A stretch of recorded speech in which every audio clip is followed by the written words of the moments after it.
महाराष्ट्राची देशामध्ये ओळख रयतेचे राजे शिवाजी महाराज, संभाजीराजे, फुले शाहू आंबेडकर यांच्याच विचाराने महाराष्ट्र राज्य चालतो अशीच ओळख आहे.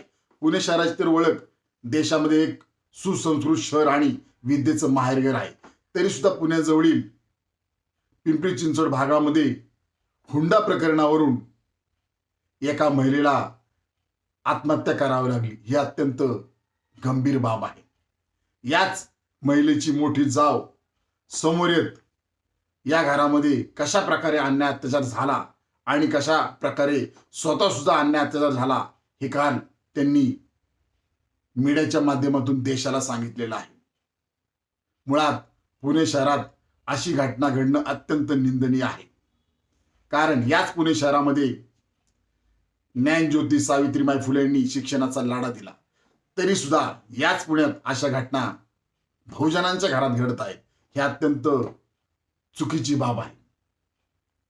रिपब्लिकन पार्टी खरात पक्षातर्फे आम्ही महाराष्ट्राचे माननीय मुख्यमंत्री देवेंद्र फडणवीस साहेब आम्ही आपणास मागणी करत आहे की हे जे कृत्य केलेलं आहे हे दहशतवादी कृत्य आहे. त्यामुळे या हगवणे कुटुंबाला UAPA अंतर्गत त्यांच्यावर कारवाई करावी आणि त्यांना कठोर शासन करावे अशी मागणी रिपब्लिकन पार्टी खरात पक्ष आपणास करत आहे.